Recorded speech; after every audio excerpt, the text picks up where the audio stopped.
राधे राधे दोस्तों, आज मैं आप सभी को पुत्रदा एकादशी के बारे में बताऊंगी। जाने इनका शुभ मुहूर्त, समय और तारीख।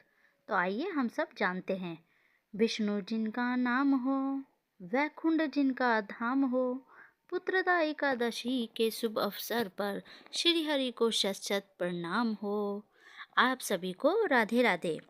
पुत्रदा एकादशी क्यों, कब और कैसे मनाई जाती है, आइए हम आप सभी को बताते हैं। पुत्रदा एकादशी पर कई मंगलिक कार्य बन रहे हैं। इस योग में लक्ष्मी नारायण जी की पूजा करने से साधक को लक्ष्य की फल की प्राप्ति होती है। साथ ही घर में खुशियां का आगमन होता है। इस व्रत की महिमा का गुणगान शास्त्रों में भी किया गया है। इस अवसर पर बड़ी संख्या में श्रद्धालुओं देव देवियों के लिए मंदिर में भी दर्शन के लिए जाते हैं।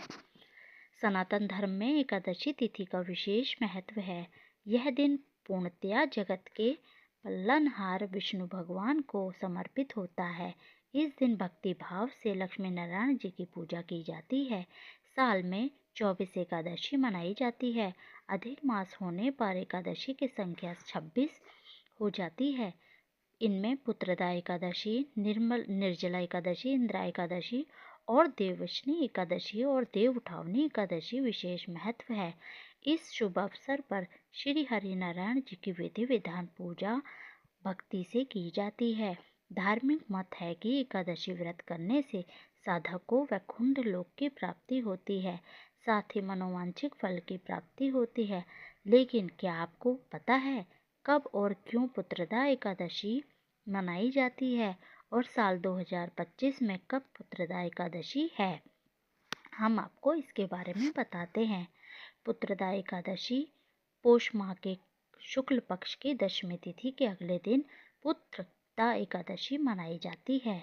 यानी आने वाले साल में 10 जनवरी 2025 को पुत्रदा एकादशी मनाई जाएगी। इस व्रत को करने से निसंतान दंपति एवं नवविवाहित साधकों को पुत्र रत्न की प्राप्ति होती है।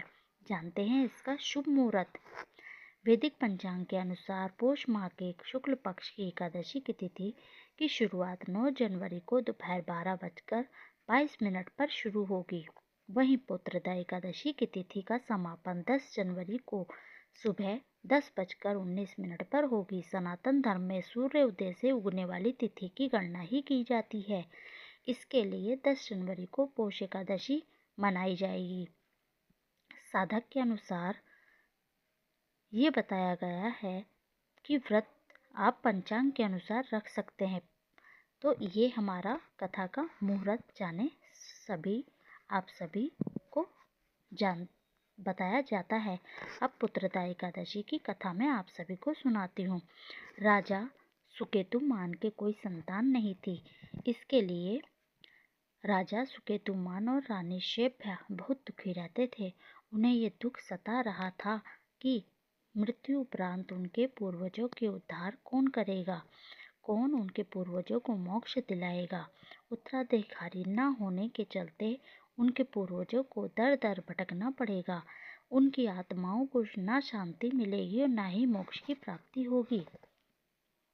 वह सब सोच राजा सुकेतुमान राजपाट त्याग कर वन में चले गए। वन में उनकी मुलाकात ऋषियों से हो गई। उस समय राजा सुकेतुमान ने अपनी परेशानी सुनाई। तब ऋषियों ने राजा सुकेतुमान को पुत्रदा एकादशी का व्रत करने की सलाह दी। यह जान राजा सुकेतुमान पुनः अपने राज्य लौट आए। इसके बाद राजा सुकेतुमान और रानी शैब्या ने पुत्रदा एकादशी का व्रत रख भगवान विष्णु की पूजा की।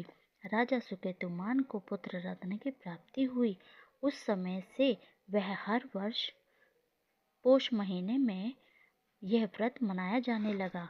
इस प्रकार हमारी पोष माह की पुत्रदा एकादशी की कथा है। तो अगर आप सभी को ये कथा ठीक लगी हो, विधि विधान अच्छा लगा हो, तो प्लीज़ आप सब इस व्रत को करें और कथा सुने। कथा के बाद प्रसाद भी ग्रहण करें।